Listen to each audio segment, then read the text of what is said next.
আপনার সিনিয়র আছেন, সিনিয়রদের ভিতরে অনেকে হচ্ছে এসএসসি এবং এইচএসসি পাশে হচ্ছে জয়েন করেছে।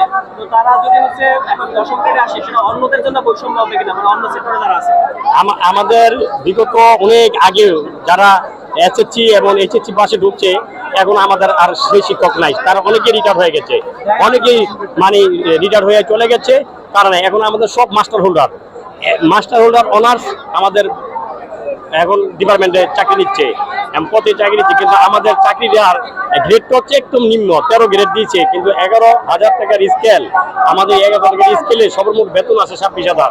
এই 26,000 টাকার বেতনে আমাদের শিক্ষকদের পরিবার নিয়ে চলার অনেক আমাদের কষ্ট হয়ে পড়ছে। বর্তমানে আমাদের দ্রব্যমূল্য এতই যে বেড়েছে, যা আমাদের একটা পিএইচ আমাদের সামর্থ্য থাকে না। আমার এই যে বছরে 2টা অনুষ্ঠান হয়, ঈদ, আমি আমার সন্তানদেরকে কি দিয়ে বুঝাই, কি সান্ত্বনা দেই? পাশের ঘরের বড় গ্রাম টাকায় ফেলায় বিরিয়ানি, পোলাও, কত কাপড় চোপড়। আমার বাচ্চা আমাকে বলে, বাবা তুমি আমার ঈদের পোশাক কিনে দিবে না? আমি মাগো মারে সান্ত্বনা দিই, কি মা তোমাকে দেবো, একটু সহ্য করো। একজনকে দিলে আরেকজনকে আমরা ঈদের পোশাক দেই না। কিন্তু বাবার দিকে তাকিয়ে দেখো, তোমার বাবা চিরা স্যান্ডেল পরেছে, তোমার বাবা একটা চিরা পাঞ্জাবি পরে ক্লাস করে, কিন্তু এইদিকে তুমি তাকো। আমার সন্তানকে আমি, আমার পরিবারকে আমি বুঝাই, যদিও আমরা ঘরে না খাইয়ে থাকি, তবু আমার সন্তানকে আমরা মানুষ করতে চাই।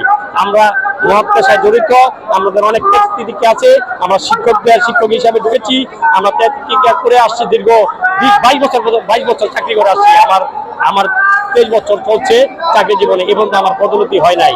বিগত 5টা বছর আমাদের পদোন্নতিকে 10 বছর পর্যন্ত ঝুলিয়ে রাখছে, আমাদের পদোন্নতি দিচ্ছে না। আমরা বারবার এসিআর নিয়ে অফিসে দৌড়াই, পদোন্নতির জন্য, পরে পদোন্নতি কি কারণে যেন কোন মাইর পেছে সরকার আটকেই রাখে আমার জানা নেই। আমাদের প্রত্যেকটা সরকারি যারা আমলা আছে, তাদের পিওনরা আমাদের থেকে উচ্চতর গ্রেড পাচ্ছে। ডিসি অফিসের পিওন 8 পাস, তারা 10ম গ্রেড বেতন পাচ্ছে। আমরা প্রাইমারিতে মাস্টার হোল্ডার নিয়ে আসছি, কিন্তু আমাদের সেই 10ম গ্রেড তো দূরের কথা, আমাদের 13 গ্রেড বেতন দিয়েছে। এবং আমাদের তাদেরকে প্রমোশন আছে, আমাদের প্রমোশনও নাই। তারা প্রত্যেকটা চাকরিজীবীরা ধাপে 3 বছর, 4 বছর, 5 বছর হলে একটা ধাপ আগায় যায় এবং প্রমোশন হয়। আর আমরা দীর্ঘ আজকে সাধন করে আসছি মহৎ পেশায়। আমাদের সূক্ষ্ম প্রতিভা, সৌরকমলপতিদের শিশুদেরকে ধৈর্য ধারণ করছে, মায়ের মতো শক্তি দিয়েছে আমাদের আল্লাহ। আমরা শিক্ষা দিই কেন? আমরা একটা মহৎ পেশায় জড়িত, আমাদের সম্মান করে, এই সম্মানে আমাদের আর পেট ভরছে না। সকল জাতি আমাদের সম্মানের চোখে দেখে, ঠিক আছে। আর আমাদের দিয়ে সরকার যে কাজগুলি করায় ডিপার্টমেন্টের, এমনকি আমাদের সেক্রেটারি পর্যন্ত গণায়, একটা শিক্ষক হিসেবে আমাদের গণ্য করে, ঠিক আছে। কিন্তু আমাদের এমন ভাবে হেয় করে চোখে দেখে, অবহেলা চোখে দেখে, আমাদের বাড়ি ঘুরে ঘুরে আমাদের সেক্রেটারি এবং জরিপ এবং বিভিন্ন কাজগুলি, হেলথ কেয়ার, ব্যাগ, সমস্ত কাজগুলি আমাদের স্কুলের শিক্ষক দিয়ে করায়। কিন্তু সেই অনুযায়ী আমাদের কি মূল্যায়ন করে সরকার? আজকে আমাদের দীর্ঘ 10 থেকে 15 বছর অতিবাহিত হয়ে যায়, আমাদের কোনো 10ম পে স্কেল, টাইম স্কেল, কত কিছু আমাদের দিচ্ছে না। আজকে প্রাণের দাবি নিয়ে সারা বাংলার 65,000 শহীদ মিনারে এসে উপস্থিত হয়েছি। আজকে উপস্থিত হয়েছি, আমরা 3টা দাবি নিয়ে আসছি: 10ম গ্রেড, শতভাগ পদোন্নতি, এবং আমাদের উচ্চতর গ্রেড এবং সিলেকশন গ্রেড, টাইম স্কেল। জানি না আমাদের মাননীয় উপদেষ্টা এগুলি তাদের কানে যাচ্ছে, তারা কেন এভাবে বসাচ্ছে? আর আমাদের ডিপার্টমেন্টের অর্থ সচিব, প্রধান উপদেষ্টা বিধানচন্দ্র বিধানকে আমরা অনুরোধ করছি সবিনয়ে, যে আপনি বলতে পারেন, আপনি আপনার থেকে পদত্যাগ করেন। আপনি কেন আপনার ডিপার্টমেন্টের শিক্ষকদেরকে দিতে আপনাদের কষ্ট হচ্ছে?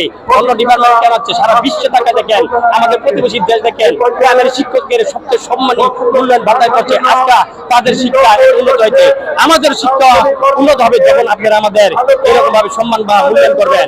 আমরা তো প্রতিবেশী দেশ যেভাবে আগাইতেছে, সারা বিশ্বে দেখেন মাননীয় উপদেষ্টা তাদের স্যালারি, তাদের কত বড় উচ্চতর গ্রেড, এমনকি প্রধানমন্ত্রীর সম্মান দিচ্ছে প্রাইমারি শিক্ষকদের বিভিন্ন দেশে।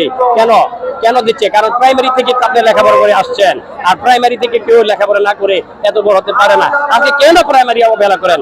আপনি প্রাথমিক গণ উপদেষ্টা, আপনি কি প্রাথমিক শিক্ষকদের কাছে কোনো স্কুলে পড়েন নাই? কেন আপনি আমাদেরকে এত কষ্ট দিচ্ছেন?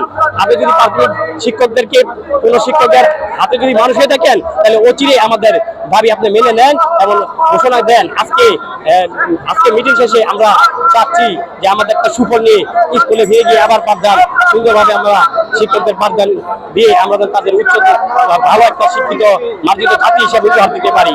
আমাদের এই প্রত্যাশাকে আমাদের বিফলে দিয়েন না, সফলে দেওয়ার জন্য সবিনয় অনুরোধ করছি। আর আর কি বলবো, আমাদের মনের কষ্ট এখানে আমরা ব্যক্ত করে আজকে আমি আমার বক্তব্য শেষ করেছি।